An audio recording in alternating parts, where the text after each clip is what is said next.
Okay, maanta waxaan arkaynaa oo aan rabaa inaan idin tuso in aad samayn kartid maaragtay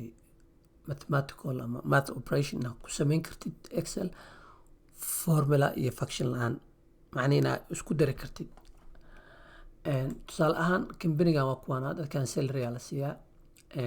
after deductions markii laga jaro taxiga marka laga jaro state-ka federaalka iyo garnishment like child support iyo waxaas oo dhan waa kana lacagtaan oo kaliya inay qaataan. For Eid celebration company wuxuu siiyaa 200 waxaa lagu dhahaa 200 qof walba ugu dar labadaana rabaa marka 100 inaa ugu daro qof walba anigoo function iyo formula midna isticmaal. Okay, demonstration-ka idin bilaab horta waa control iyo c haddaad taabatid waxaa samaysa waa copy garays waxaa kaloo select garaynaysaa dadkii oo dhan ma fahanta halkaanaad tegaysaa best special aad leedahay aragta add aad leedahay marka add 200 marka meeshaan 2800 ka ah 3 waa inay isku bedeshaa mid walbatana $200 waa inay maaragta ugu darsantaa. Okay, waa kaa marka waxaa aragtaa inaysan meeshaan isku xirnayn hadda labadan iskuma xirna as a matter of fact kan waa tiri karaa waa ka tuuri karaa ma fahanta waa kaa qof walbeeto waa ugu darsanta addition operation aan sameeyey ayadoo maaragtay wax formula iyo wax function aysan ku jirin ma ahan oo kaliya dadkoo dhan selective members of the employee xataa maaragtay wax loo samayn karaa. Tusaale ahaan halkaan noodaa ku jira noodka haddaa aqriyo waxaa lagu yiri 0.55 raise waxaa siisaa Sinib Cumar iyo Faisal Farax. Okay, intaan ku qoranaa marka 55 cents aan siinaa waxaa laga rabaa inaan siiyo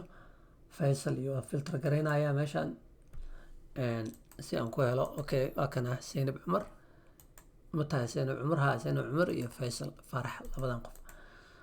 labadan qof aan marka kaliya waxaan siinayaa raiskan. Okay, control Z oo ah inaad copy garaysid labadan qof oo aasaan u select garaysatay control alt V haddaan taabto shortcut key oo meeshaan ah meeshaan intaan mar lahaa intaan tagay add aan leeyahay marka waa ku darayaa add 55 cents ugu dar meeshaan fiiri marka janjiga dhacaya. Okay dheh maxaa aragtaa marka inuu dhacay ninkan wuxuu noqday 1755 kana wuxuu noqday 1805.05 ma fahanta marka raiskii 0.55 ka ahaa waa ku apply garay. Control Z haddaan taabto markii hore 17 kaasu ahaa mida control Y taabo waa kaasa 17.55 waxaa aragteen si fudud in ma aragtay ayadoo waqti badan aysan qaadan oo hadduu xataa maaragtay hundreds of people aragtay inaad wax ugu dartid ama wax ka jartid maaragtay aad samayn kartid. Tusaale ahaan kuwaan hadda 3000 lagu dhahay waxaa lagu yiri 1000 oo dowladdu ay tiri laga qabto qofkaa ka qabo. Okay, sidoo kale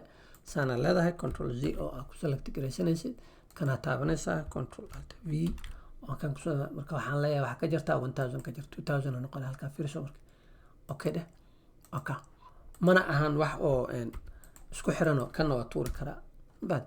kana waa iska baabi'in karaa bad halka marka waa kaasa 2000 kio clean ah ku jiro ma fahanta halkaas waxaa ku aragteen in Excel lagu samayn karo wax la isku dari karo wax la kala jari karo wax la isku maaragtay dhufan karo adoo aan formula iyo function midna aan isticmaalin. Waxaa inoo balana next video.